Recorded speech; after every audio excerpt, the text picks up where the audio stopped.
Welcome to our very first episode in the Education Society podcast series. Hi everyone, my name is Ning. I'm in my fourth year of Bachelor of Arts in Education, majoring in primary. Hi, I'm Kurt, studying Bachelor of Arts, Bachelor of Secondary Education in English with International Studies, majoring in French. So what is this all about? In this podcast, we will be interviewing key staff members from the education faculty, organisations and industry professionals to provide you with insight on various topics like mental health, student-teacher placement and the UTS experience. Our aim is to keep students informed and aware of education matters in these challenging times. We're here to answer your burning questions about education, so be a part of meaningful conversation and discussion to come. Today's episode, we will be talking about the transition to online learning and shed light on the situation for students, staff and schools. To discuss this, we have Don Carter, Senior Lecturer of Education at UTS. Welcome to our very first episode. Thanks, Nin, and hello, Kurt. Thanks very much for asking me. It's really great to be involved in this, and congratulations on the initiative. As you mentioned, Nin, I'm Senior Lecturer in Education in the School of Education International Studies at UTS, and my background is English. So I started off as an English and history teacher and then became a head teacher of English and then worked in a number of other roles in education in the bureaucracy, and I was English inspector for a number of years at NESA, working on syllabuses, etc. So what I'm getting at there is that my passion is about English, but there are other aspects to my role that I really enjoy. For example, looking at the effects of standardised testing, creativity in the classroom, the use of literature in the classroom, curriculum history and theory. So there's a few things there that I really enjoy delving into. But for today, I wanted to talk with you about the last 8 weeks. And the last 8 weeks, as people keep saying, have been unprecedented. And they've been unprecedented in a number of ways. And the first one is that we suddenly went from face-to-face teaching to not mobile teaching, to not distance learning, etc. It was emergency remote teaching because it has been an emergency. And it's been difficult. It's been difficult for lecturers, people like myself, and I know it's been difficult for students as well. So I'm happy to talk about how it's been difficult for me in particular and what I know about my colleagues, but I'm also keen to hear from you two, your experiences, but also you're talking on behalf of your peers. For me, I've learned a lot about Zoom. I'm learning about other platforms and applications as well. You two just work with me then to try to get the Jamboard up working on a share screen. That's something that it was only yesterday with colleagues we were playing around with, because for next semester, we want to make sure that we have those things down pat. But I will mention at this point, there's been a lot of good things come out of it. Apart from becoming more familiar with these digital platforms and software, etc., it's presenting research opportunities. For example, a colleague from Central Queensland University and I are mounting a research project to investigate the learning experiences of students, UTS students and Central Queensland University students during the past 8 weeks, what their impressions were, what they felt went well, what they felt didn't go well, and how things could be better, plus what surprised them. Because I think we've all been surprised at times with how resilient we've been, but also we've been surprised with the things that have stressed us out. And I can say from my point of view, it's been pretty stressful. Stressful. Yeah, me too as well. Yeah, well, with my experience with UTS Online, it's, in a way, I'm finding it's been good for me. I'm not a very tech savvy guy anyway, but with the UTS Online, it's forcing me to work out my differences with learning online. Like, for example, with Zoom, every single tutorial, I'm finding it's difficult to stay focused. Do you find that as well, Nick? Yeah, definitely. It's very hard to stay motivated during these times when everything's shifted to online and we're expected to do assignments like online. So I definitely think That's very hard, yeah.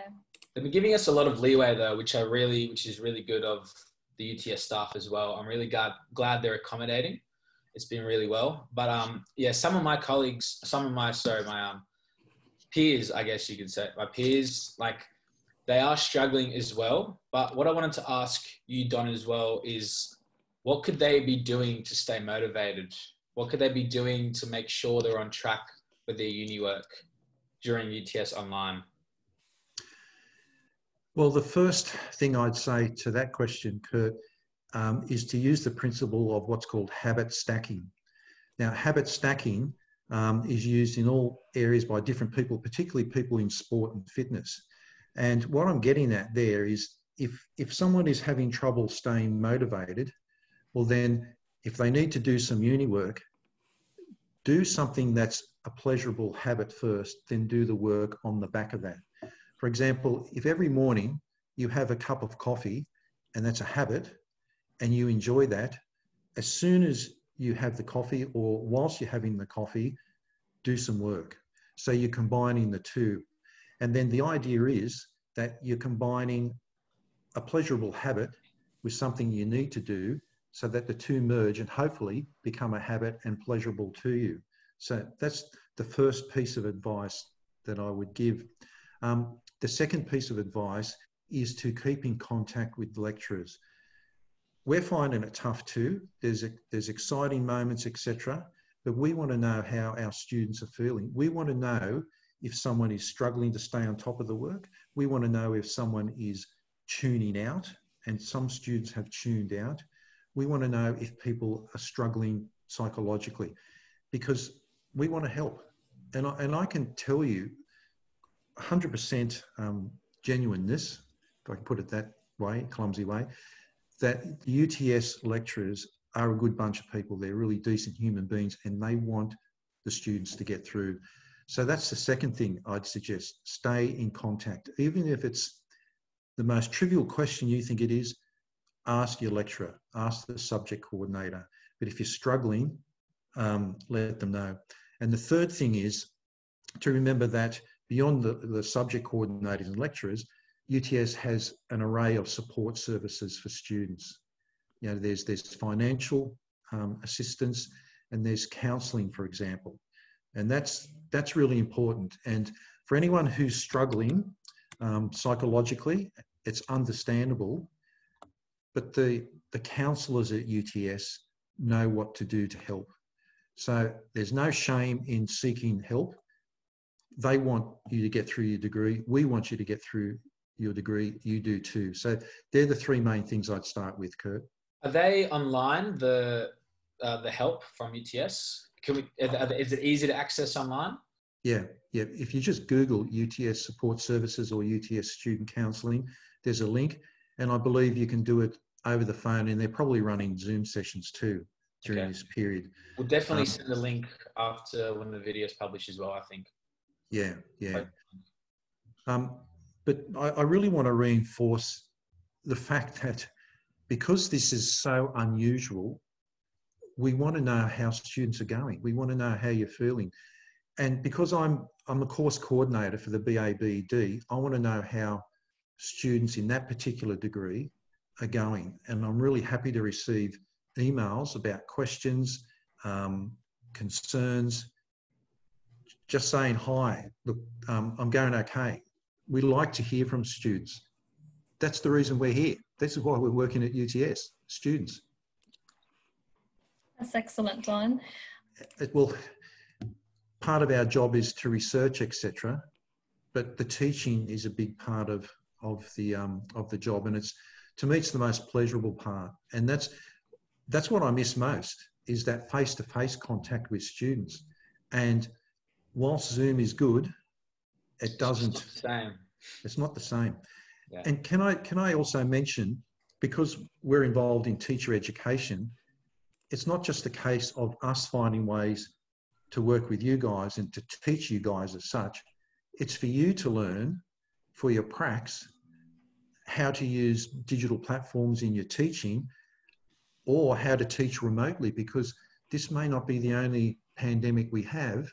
And for you guys going out into the workforce, it might become a regular part of your workload to teach remotely. Who knows? It could be the case that in the future you work face-to-face 3 days a week and remotely 2 days a week. I don't know. No one knows at the moment, but we've got to change the way we're thinking. Yeah. I think it's very encouraging to be tech savvy like that, tech savvy, because I know I was in a Zoom meeting not long ago, and I think Annie Agnew and Warren were there, and they were talking about when we do go on prac, we're going to have to be prepared, and we're going to have to know to film ourselves while we're actually teaching.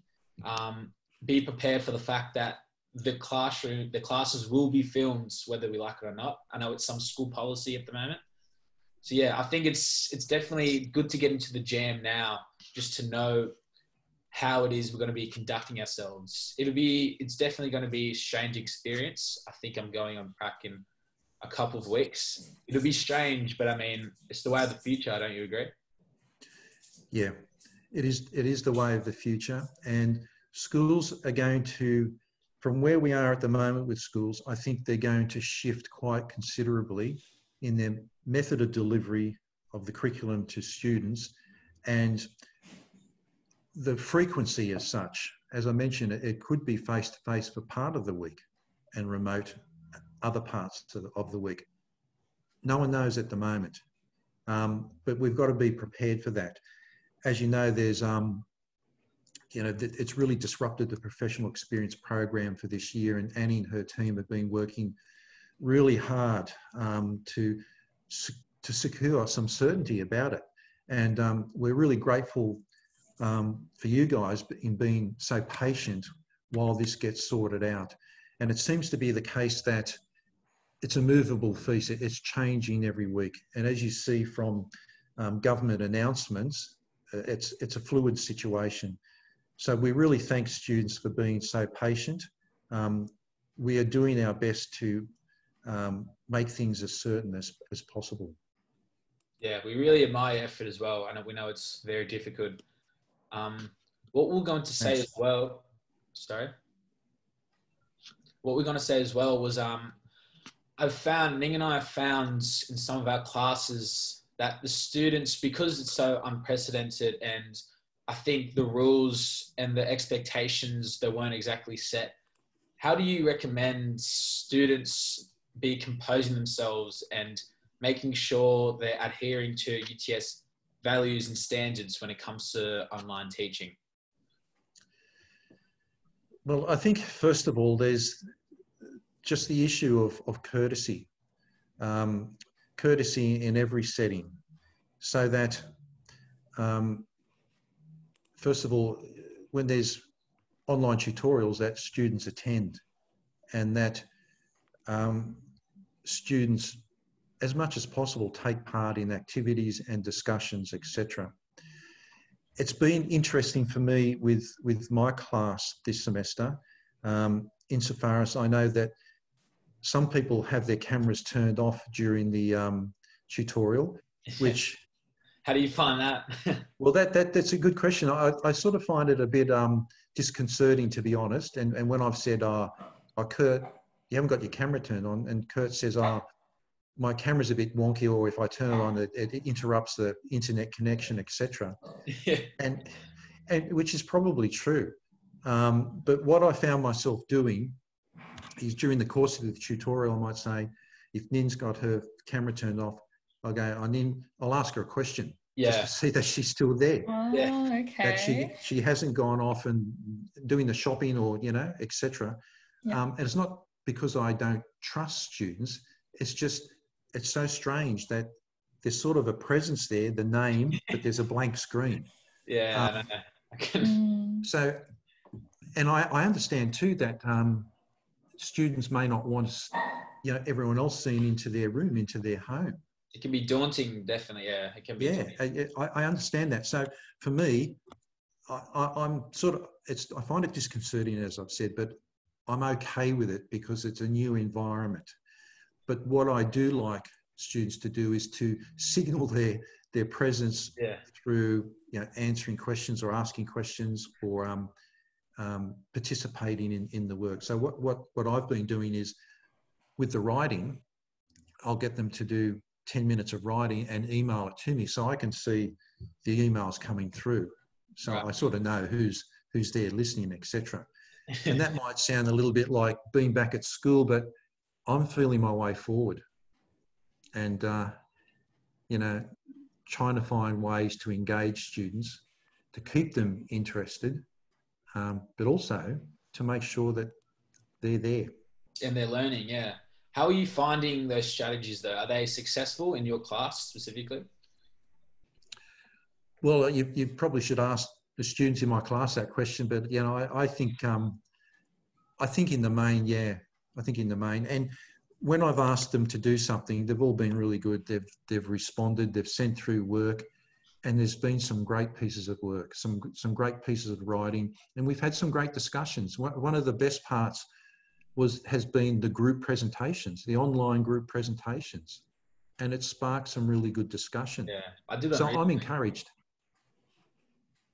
Yeah, and I'm looking forward to next semester. I feel like I'm getting more confident in this online delivery and getting to enjoy it. But again, it comes back to what has always been the case. When there's readings for each week, that, you know, you want students to do that because the discussions fall flat on their face, whether it's face-to-face or online. Yeah. You know, if people don't do the readings. And they're kind of like, oh, you know, did you do the reading? It's like, Yeah. Whereas before, face-to-face, you'd ask the question and those who hadn't done the reading, they're looking out the window or looking at their shoes. Yeah.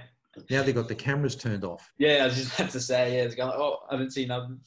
Are you still teaching Shaping Meaningful Worlds? Yeah, that's the subject we just finished. As I say, we had some great discussions, some great comments and some great pieces of writing. Next semester, we're doing English Study 2, which is Australian literature. Okay. So I'm really looking forward to that. And a few students from Shaping Meaningful Worlds are jumping into English Study 2, which is good. So I can recommend English Study 2. I was going to do English Study 2 actually, but I did English Study 4 instead because I think it's one of those subjects that comes every couple of years. If I didn't do it. That's right. Yeah. Every 4 years, actually. Four years. That was really fun though. Meaningful Worlds, that's an elective, is that correct? Yeah. Could you tell us, the audience, a bit about that elective so maybe they could maybe choose it? From my student experience, it was a terrific subject. I think that was the first class I ever had at UTS actually with you, Don. Yeah, I think, that was in semester 1, autumn last year. I remember it. Look, the subject is one that I put together and I'm going to make some changes to it for next year. But it's basically about using language, writing, texts and the context of those texts. So we look at short stories in the main, and the aim is to get students to build knowledge about texts and to improve as writers. That's basically what it is about. So there's a heavy emphasis on writing. So when our first tutorial, I say to students, if you don't like reading, if you don't like writing, this subject's not for you. Yeah. But, you know, I reckon, I'd figure if people want to become teachers, they have to be widely read. They have to be good at writing. There's no point in being in front of a class of kids if you're not good at reading and writing, and if you don't love reading. That's why I'm sometimes surprised when students say, I'm not really keen at reading. Because you're going to be a teacher. And if you're going to be an English teacher, heavens above, you need to be able to know authors and texts, because you're going to come across students who are widely read and they're going to say, oh, can you recommend another book by this author? Or who's a great author? Or what's a great book to read? And if you don't know, you're going to look like a bit of an idiot. Yeah. I remember you used to have, I don't know if you still do it, you have book recommendations for every class. You get the class to write up a book they've read recently or a book that they love in general? Yeah, we did that last year. Not this year because of the online delivery, but I should do that even though it's online.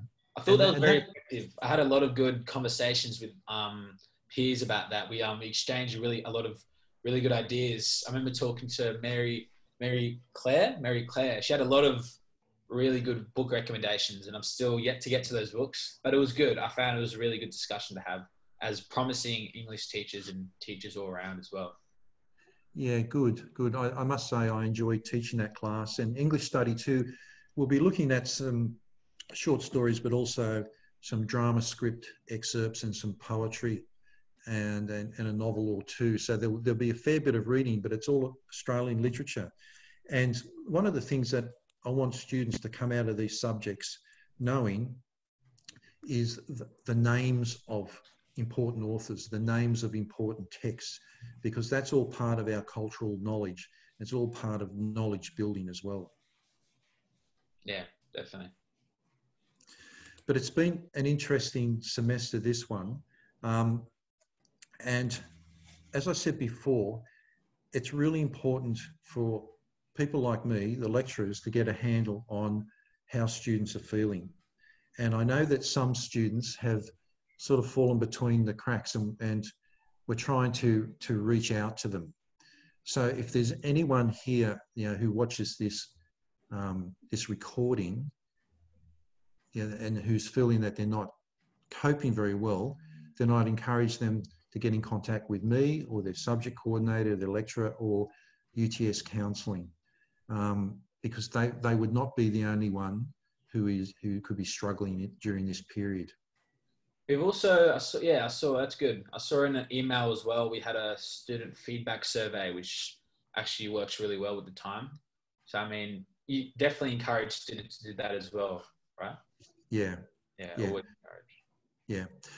And I'd also encourage you as initial teacher education students to be thinking about your experiences now and how that translates into your prac experiences, particularly if you have to do some online teaching. How are you going to do it? What tools are you going to use? What are the pitfalls in your current tutorials? What's worked and what hasn't? And what things would you avoid if you were having to deliver remote lessons? So there's two tiers to it. It's your learning, but also how you apply that in your own teaching. I was going to say, with my prac experiences last year, it's definitely the same principle as well. I think it's just converted online. I mean, we would be encouraged to note down everything we learned at the prac that was good and some things that we could work on. And I think it's good to reinforce it. Just because it all may be online now doesn't mean the principles are different. It's just the same ideas of just noting down how you can be better as a teacher, pre-service teacher, what you can do to improve, be it through online or physical domain, for sure. And it'll prove difficult, I think, because it's so new, kind of lab rats in a sense, but it's also a very good opportunity as well. I agree. And I really like the idea of noting things down, and taking a step back and looking at the situation.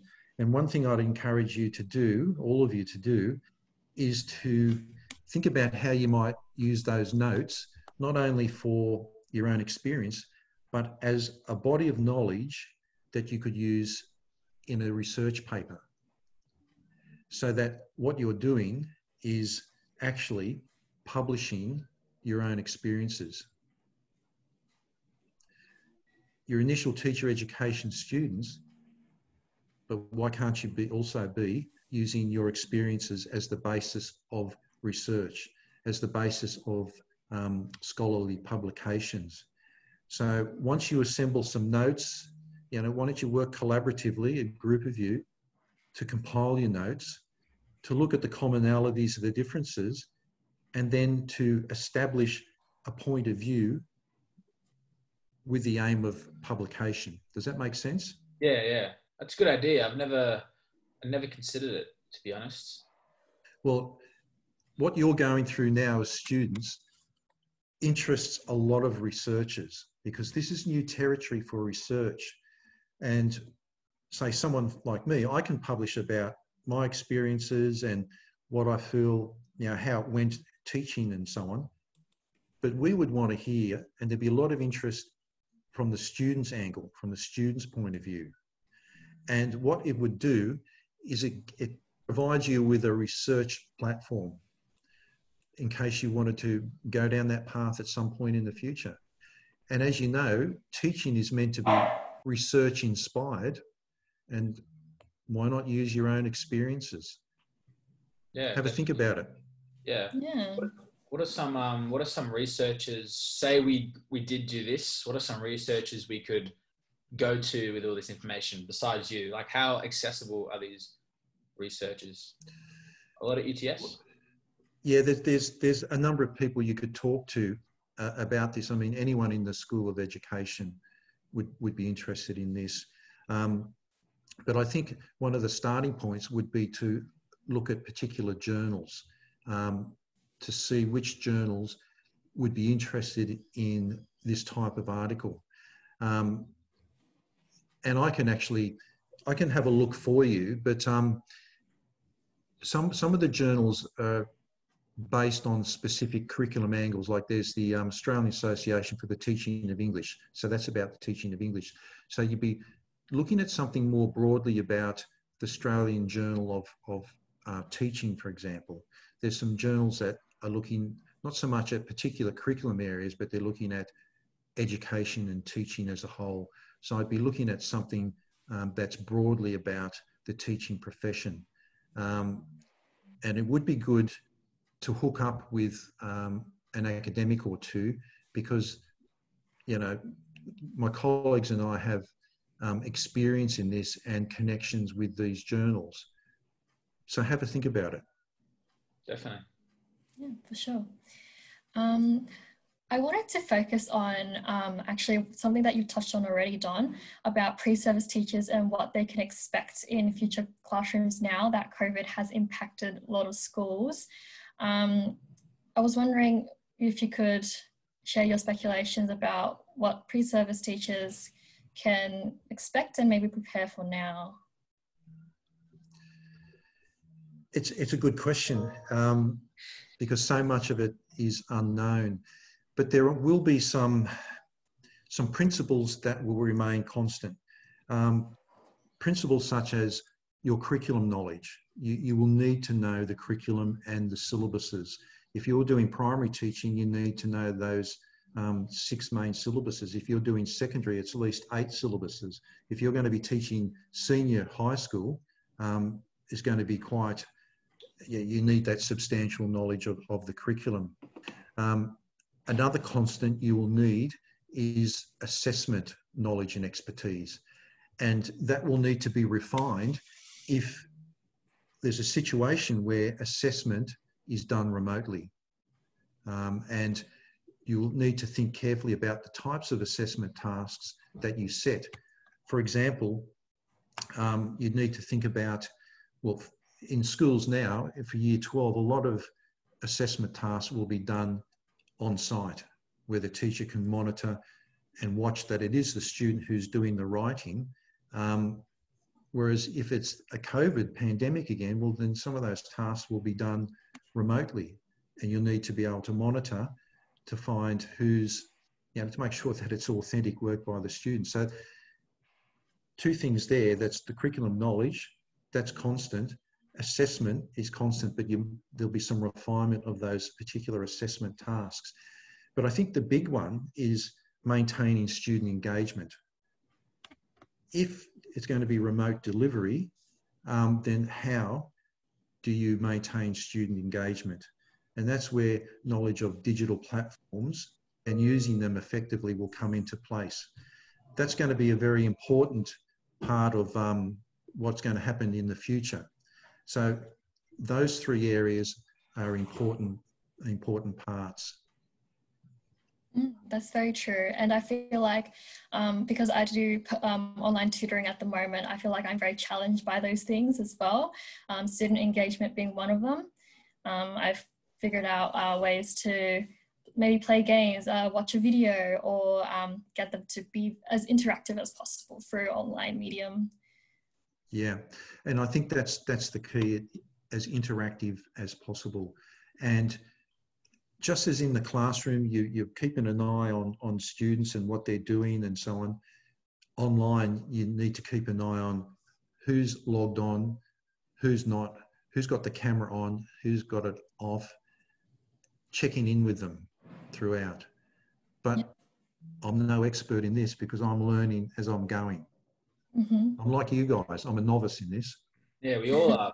I like the idea. I like that idea of, or as a collective, we're all in it together. It's good. Yeah. It is comforting. Yeah. Yeah. Would you say there would be some benefits and also some cons to online teaching for K-12 students? Well, I think there's potential benefits for those students who find being at school in a classroom confronting for different reasons. They may not fit in with their peer group. They might have, particular needs that are difficult to deliver in the classroom, so that remote learning might suit them. For the majority of students, I feel that the on-site learning is good because they're mixing with their peers. There's the friendship groups, etc. So I think it depends on the individual, but it also depends on the home situation. For some students, going to school means that they're within a friendship group, there's support networks at school, and because they're at home, things may not be, conducive to learning at home. There might be problems in the home, low socioeconomic families sometimes have problems with resources. There's digital and internet access problems, etc. It's not at a level playing field out there, from home to home. So for some students, they're better off at school, but other students do enjoy being at home. It's a case-by-case situation, I think. Yeah, definitely. So this is a new topic, but if you were a student at the moment, what would you do besides studying and focusing on university? I know there are a lot of opportunities for self-development, for example, and I would like to take this time to improve myself as a classroom teacher and learn as much as I can during this time. What would you do?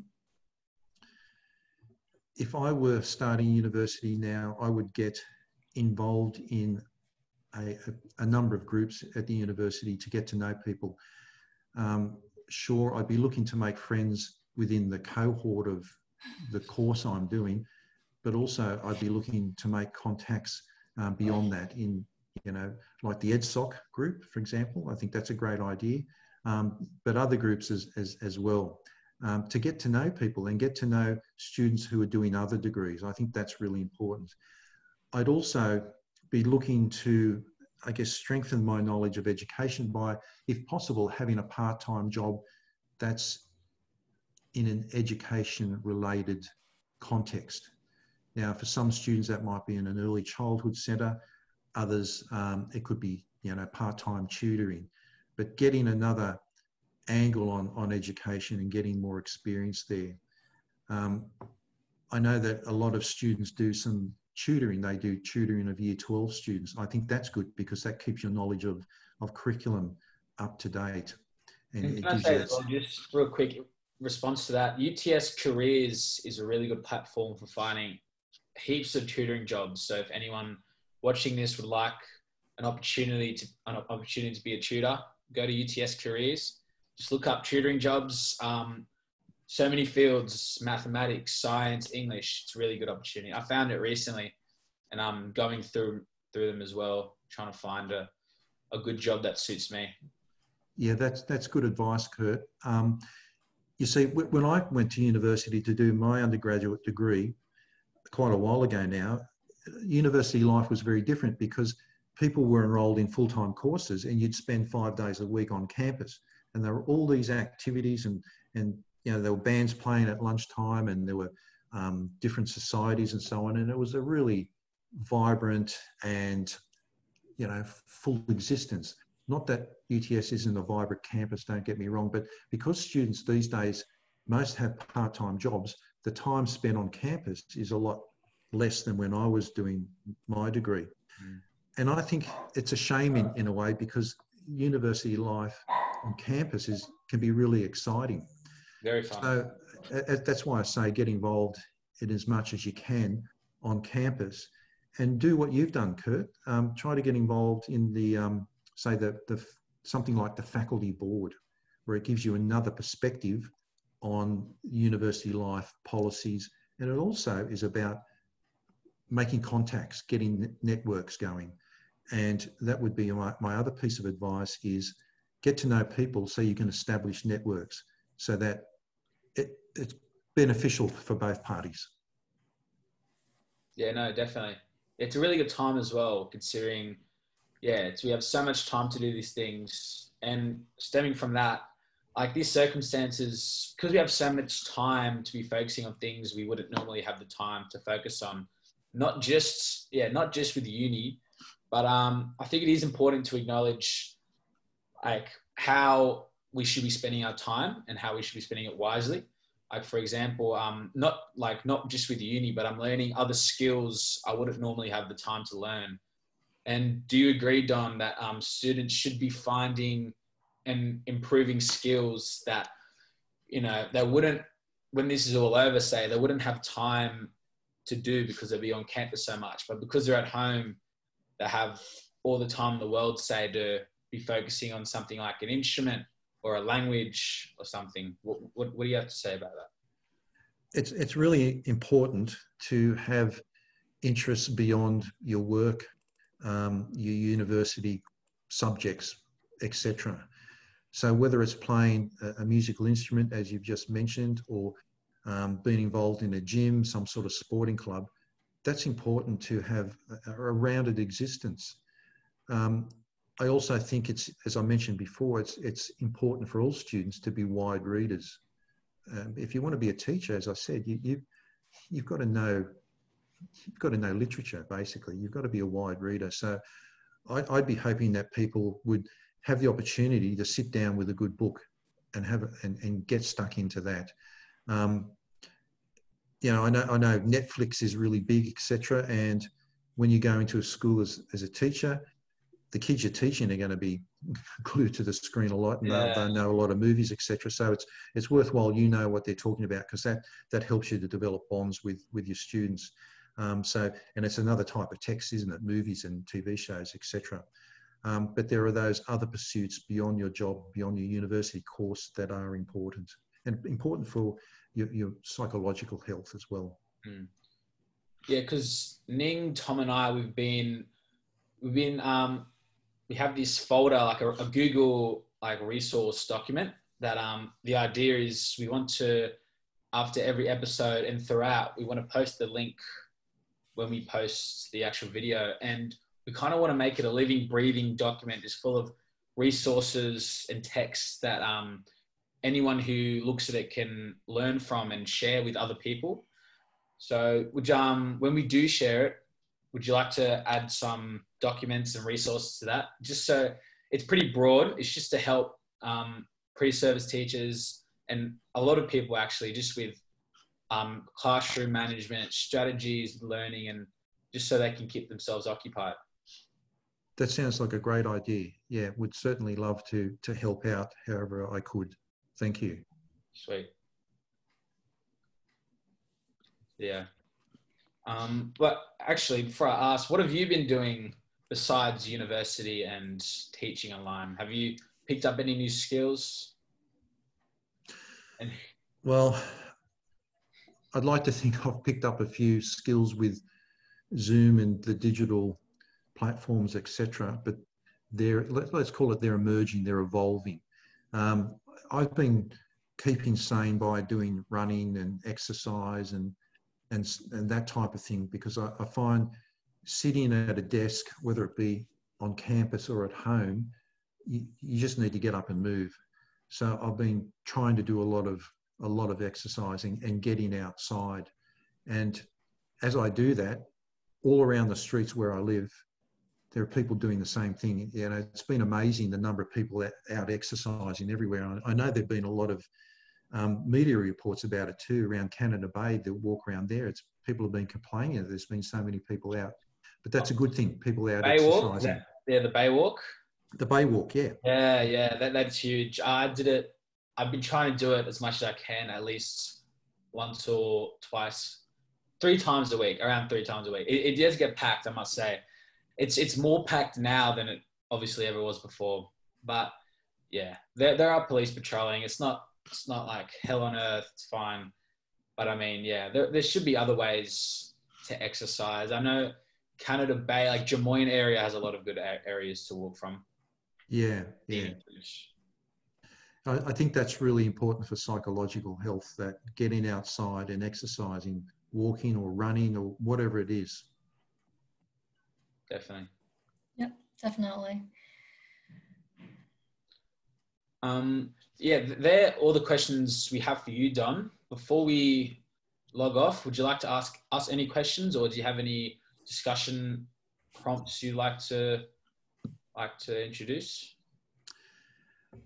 There's one thing I'll mention and just leave with you, and because I'd like to talk to yourselves and other students about this idea, and that is a pilot study for next year where we'd like to set up a type of peer mentoring scheme across the undergraduate degree. And the idea is, say, for first year students to be paired up or in small groups with, say, third year students, and second year students with fourth year students. And we'd like to explore that idea so that there's the cross-fertilisation across the years and benefits for both sets of students, but also sharing that expertise of education, sharing experiences and getting to know each other to facilitate that cohesion across students across the 4 years of the degree. So I just want to mention that now and say that I'd be really keen to talk with you further about this, so I can elaborate on it and get your feedback. To be honest, I see it as potentially an important part of the undergraduate degree. So I'll just leave it at that, and perhaps we can talk in the near future about that. Definitely. And I'd love to have you too, and yeah, great, and your peers involved in that discussion. But I'd also, again, encourage people to get in touch with any concerns, any problems with me or other lecturers or the counselling service. That's excellent, Don. Part of Education Society our goal is to create harmony with like first years or fourth years and be able to connect with each other on that level. So I think that's an excellent idea. I love it. Great, thanks, Nin. Thanks, Kurt. Now, it's been good to talk to you. It's good to share a few experiences, and I think this is a great initiative, and I wish you well with it, and I think it's going to be a really valuable resource for everyone, students and lecturers. Thank you, Don. Appreciate it. And thanks for being our first guest as well. I really, really appreciate it, taking the time to talk to us. My pleasure. And I will say one thing that I like about not having to come to campus is I can just wear casual clothes every day. Yeah, I was going to say, I don't know what I should wear. I don't want to look too daggy, but no, I definitely agree. I found it's funny, some tutors, they wear like these really nice shirts, but I'm just thinking underneath, they're probably just wearing slides and slippers and they got like trackies on. It's funny. Yeah. It's very casual, very casual. Yeah. Thanks, you too. Thank you. Welcome to the Resource Corner. In this segment of the podcast, we showcase useful resources for pre-service and current teachers.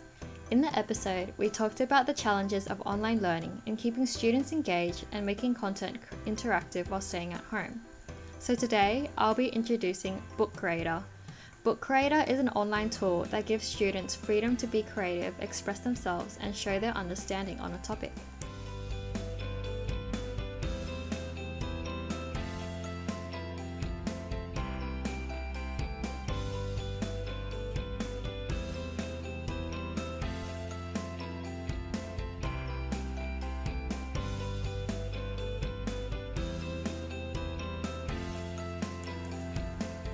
You can combine text and images with video or music.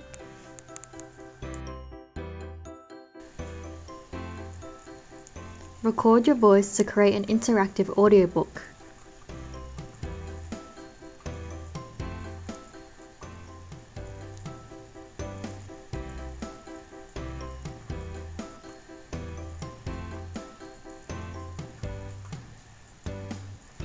and add your own drawings using the pen tool.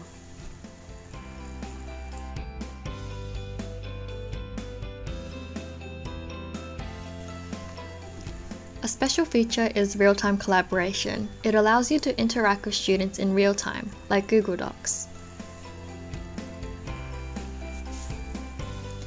Another feature is AutoDraw. If you're an unconfident drawer like me, this tool can come in handy.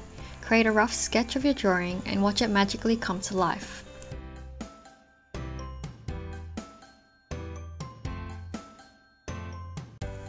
One of the most powerful features of Book Creator is its ability to embed a wide range of unique online tools into the book itself.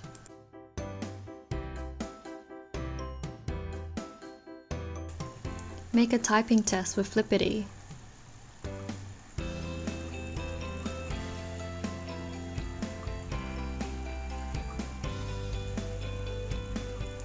Or explore Machu Picchu with Google Poly.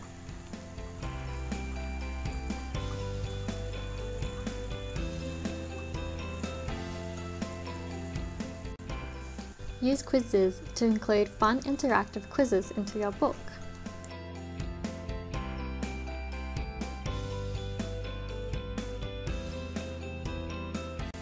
You can even use YouTube and Edpuzzle together to create interactive online quizzes. These are only a few of the online tools you can embed into Book Creator. For a full list, check out this ebook.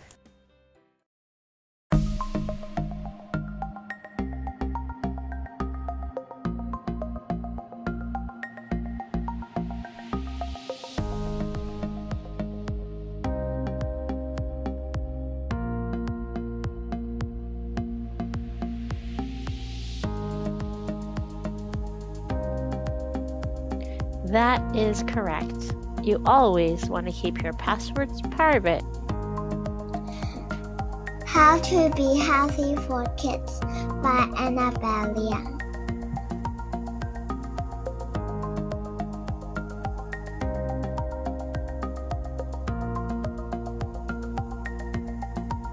My name is Marcus, and I'm really brave and strong, and I swung from vines.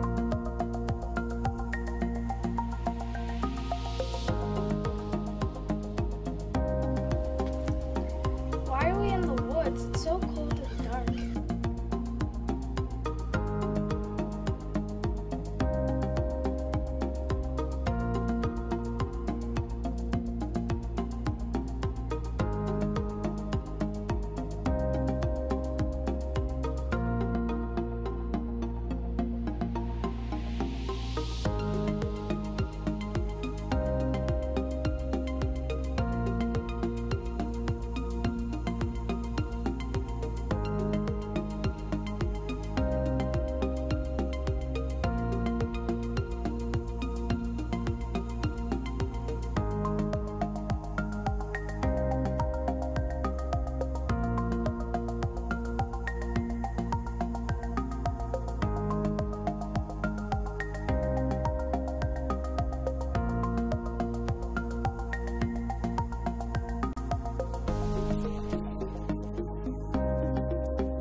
Hope you guys enjoyed our first episode. Let us know how you've been coping with the transition to online learning and any other thoughts in the comment sections below. Stay tuned for when we announce our next guest and topic in the upcoming weeks. Also, don't forget about the resource folder. Shout out to fourth year students Ariana and Amy for creating it for us. We'll link this in the description. Stay safe, everyone.